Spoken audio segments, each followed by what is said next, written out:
تو جو رحمت رمضان میں میرے نبی نے فرمایا اگر میری امت کو پتہ چل جائے کہ رمضان کیا ہے تو یہ تمنا کریں گے کہ کاش سارا سال ہی رمضان ہو۔ اچھا، ایک صحابی آئے، یا رسول اللہ میں تو مارا گیا۔ آپ نے کہا کیا ہوا؟ کہا میرا روزہ تھا، میں بیوی کے پاس چلا گیا۔ آپ نے کہا تو پھر تو غلام آزاد کر، کفارہ دے۔ کہا جی میں تو خود غریب آدمی ہوں، غلام کہاں سے آزاد خریدنا پڑے؟ آپ نے فرمایا پھر آخر یہ کہ 60 روزے مسلسل رکھنے ہوتے ہیں جو کفارے کے ہوتے ہیں۔ وہ کہنے لگا ایک روزے چاہے کم کیتا ہے 60 روزے جو میں کی کروں۔ اب نے کہا ادھر آ، یہ کھجوریں لے جا اور 60 گھروں میں تقسیم کر دے۔ کہنے لگا یا رسول اللہ، اللہ کی قسم مدینے میں مجھ سے غریب کوئی نہیں، آپ ایسا کرو یہ میرا کفارہ مجھے ہی صدقہ کر دو۔ تو آپ اتنا ہنسے کہ یہ آخری دانت نظر آنے لگے۔ بہت کم ایسا ہوتا تھا۔ رمضان علم کا مہینہ ہے، سونے کا نہیں ہے، کھانے کا نہیں ہے، سموسے پکوڑے کا نہیں ہے، رمضان علم کا مہینہ۔ یہ رمضان کی سب سے بڑی تیاری، مشکل کام، آپ یہ سیکھ لیں۔ صاف کے نام عربوں نے رکھے، محرم، سفر، ربیع الاول، ربیع الثانی، جمادی الاولی، جمادی الثانی، رجب، شعبان، رمضان، شوال، ذوالقعدہ، ذوالحج۔ اس میں جو رمضان ہے یہ نام اللہ نے رکھا، باقی مہینوں کے نام تو رکھے عربوں نے۔ پھر ان کی زبان پہ اللہ لایا رمضان، چونکہ ابھی تو دنیا بھی نہیں بنی تھی اور اللہ نے قرآن کی تلاوت فرمائی تھی، تو اس قرآن میں تھا شہر رمضان الذی انزل فیہ القرآن۔ تو رمضان کا نام اللہ نے پہلے سے چن رکھا تھا، پھر ان سے رکھوا دیا۔ رمضان کہتے ہیں رمض یرمز، جل جانا، جل جانا۔ رمضان کو رمضان کیوں کہتے ہیں؟ اس میں گناہ جل جاتے ہیں۔ مسلمان پہلا روزہ رکھتا ہے اور اس کے گناہ اللہ جلانا شروع کرتا ہے، اس کی بھوک پیاس کی آگ میں گناہوں کو ڈالتا ہے، جلاتا ہے۔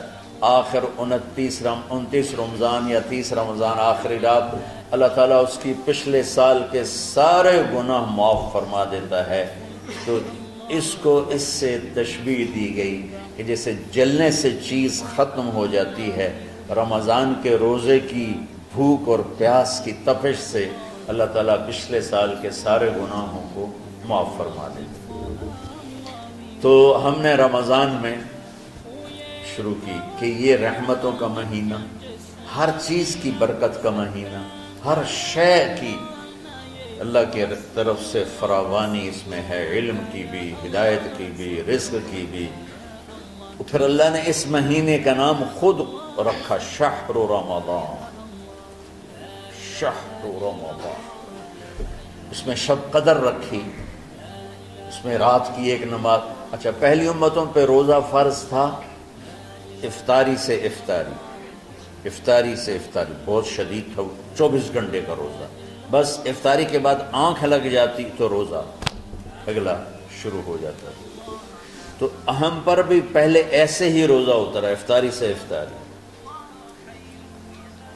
تو ابن سرمہ رضی اللہ تعالی عنہ اونٹ چرانے والے تھے، وہ شام کو لوٹے تو بیوی سے پوچھا کوئی افطاری کا سامان ہے؟ انہوں نے کہا ہے تو نہیں، میں کہیں سے لے آتی ہوں۔ وہ گئیں افطاری کا کوئی سامان لینے، ان کو تھوڑی دیر ہو گئی اور ان کی آنکھ لگ گئی، تھکے ہوئے تھے، سورج ڈوب گیا۔ جب وہ آئیں تو ان کا ہائے سرمہ تو ہلاک ہو گیا۔ کیا ہوا؟ کہ اگلا روزہ شروع ہو کیونکہ تیری آنکھ لگ گئی۔ تو انہوں نے کہا چلو کوئی بات نہیں، لیکن ظہر کے وقت بے ہوش ہو گئے۔ ایک روایت میں آتا ہے نماز پڑھنے آئے اور گر گئے، اور ایک میں آتا ہے گھر میں بے ہوش ہوئے۔ تو جو بھی صورتحال تھی اللہ کے نبی کو پتہ چلا۔ کیا ہوا؟ سرمہ کو کہا جی وہ افطاری کر نہیں سکے تو روزہ شروع ہو گیا تو بے ہوش ہو گئے۔ تو اللہ کے نبی رنجیدہ ہوئے، تو اللہ تعالیٰ نے قرآن اتار دیا، چلو میرے محبوب ساری رات کھاؤ، حتیٰ یتبین لکم الخیط الابیض من الخیط الاسود من الفجر، کہ میرے محبوب صبح صادق تک آپ کی امت کو اجازت ہے کھاؤ۔ پہلی امتوں پر افطاری سے افطاری، لیکن ان کی نماز تراویح نہیں تھی، تو ہمیں اللہ تعالیٰ نے دیا سحری تک، پوری رات۔ اچھا ایک صحابی آئے، یا رسول اللہ میں تو مارا گیا۔ آپ نے کہا کیا ہوا؟ کہا میرا روزہ تھا، میں بیوی کے پاس چلا گیا۔ آپ نے کہا تو پھر تو غلام آزاد کر، کفارہ دے۔ کہا جی میں تو خود غریب آدمی ہوں، غلام کہاں سے آزاد کروں، خریدنا پڑے۔ آپ نے کہا 60 مسکینوں کو کھانا کھلا۔ کہ میں آپ مسکین ہیں، میں کینوں کھانا کھلاؤں؟ آپ نے فرمایا پھر آخری ہے کہ 60 روزے مسلسل رکھنے ہوتے ہیں جو کفارے کے ہوتے ہیں۔ وہ کہنے لگا ایک روزے چاہے کم کیتا ہے، 60 روزے جو میں کی کریں گے۔ تو آپ نے فرمایا اچھا ٹھیک ہے بیٹھ جاؤ، بیٹھ گئے۔ تھوڑی دیر ہوئی تو ایک انصاری صحابی کھجوروں کا ٹوکرا لے کر آیا کہ یا رسول اللہ یہ صدقے کی کھجوریں تقسیم فرما دیں۔ تو آپ نے فرمایا بھائی وہ کدھر ہو؟ کہا جی بیٹھا ہوں۔ آپ نے کہا ادھر آ، یہ کھجوریں لے جا اور 60 گھروں میں تقسیم کر دے۔ سبحان اللہ، اللہ نے اس امت کو لاڈ لڈائے ہیں، یہ اللہ کی لاڈلی امت۔ عجیب واقعہ یہ، کہنے لگا یا رسول اللہ اللہ کی قسم مدینے میں مجھ سے غریب کوئی نہیں، آپ ایسا کرو یہ میرا کفارہ مجھے ہی صدقہ کر دو۔ تو آپ اتنا ہنسے کہ یہ آخری دانت نظر آنے لگے۔ بہت کم ایسا ہوتا تھا فضحک حتی بدت نواجذہ، ایسا ہنسنا آپ کبھی کبھی ہنستے تھے کہ آخری دانت پورا منہ کھل جائے، تو آپ اتنا ہنسے کہ آخری دانت تک نظر آنے لگے۔ تو آپ نے کہا اچھا جا لہ جا تیرے واسطے، لیکن یہ صرف تیرے لیے اور کسی کے لیے نہیں۔ تو جب ایسی خیانت ہوئی تو اللہ تعالیٰ نے دوسرا حکم بھی اتار دیا، باشروہن، کہ تمہارے لیے بیوی بھی حلال ہے، کھانا بھی حلال ہے جب تک صبح صادق نہیں ہو جاتی۔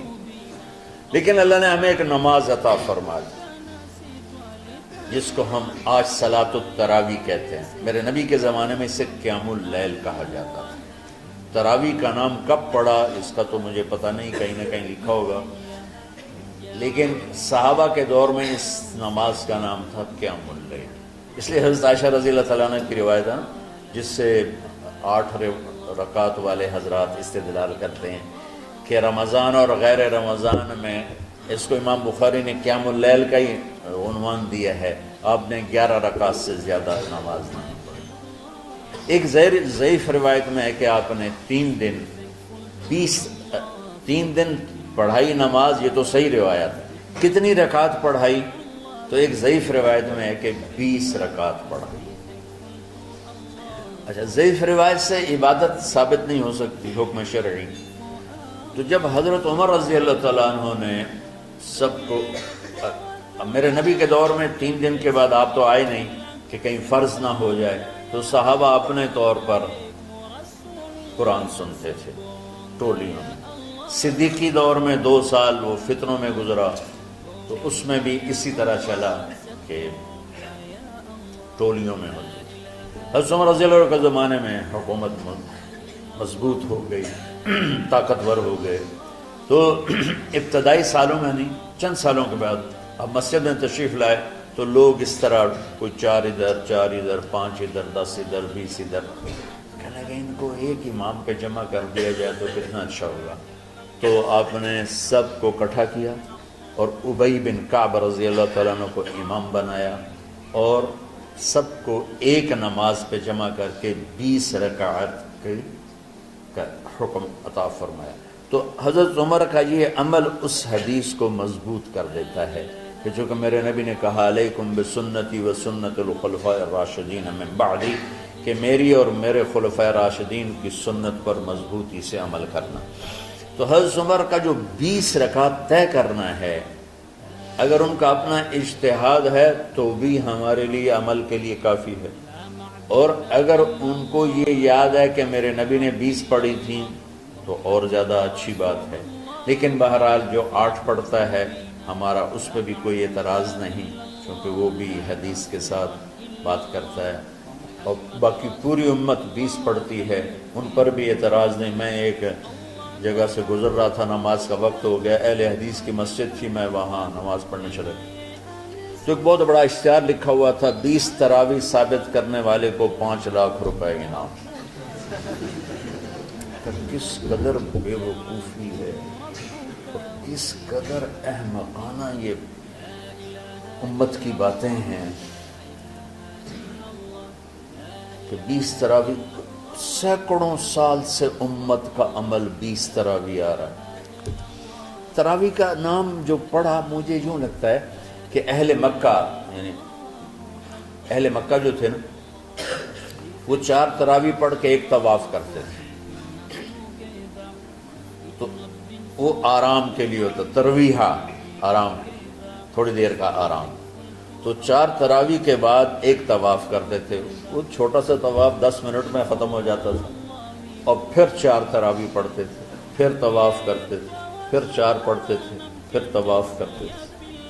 یہ صحابہ کے تھوڑے بعد کے دور کی بات۔ تو مدینے والوں کو پتہ چلا کہ مکے والے تو یہ کرتے، وہ کہنے لگے اساں کی کریے، انہوں نے کہا اسی 40 تراویح پڑھا، 40 رکعت، وہ 40 رکعت پڑھتے تھے۔ تو نوافل میں کوئی سختی نہیں کہ بھائی 8 سے زیادہ نہیں پڑھنی، بدعت ہو جائے گی، اور 20 پڑھنا بدعت ہے، یہ سب جہالت کی بات ہے۔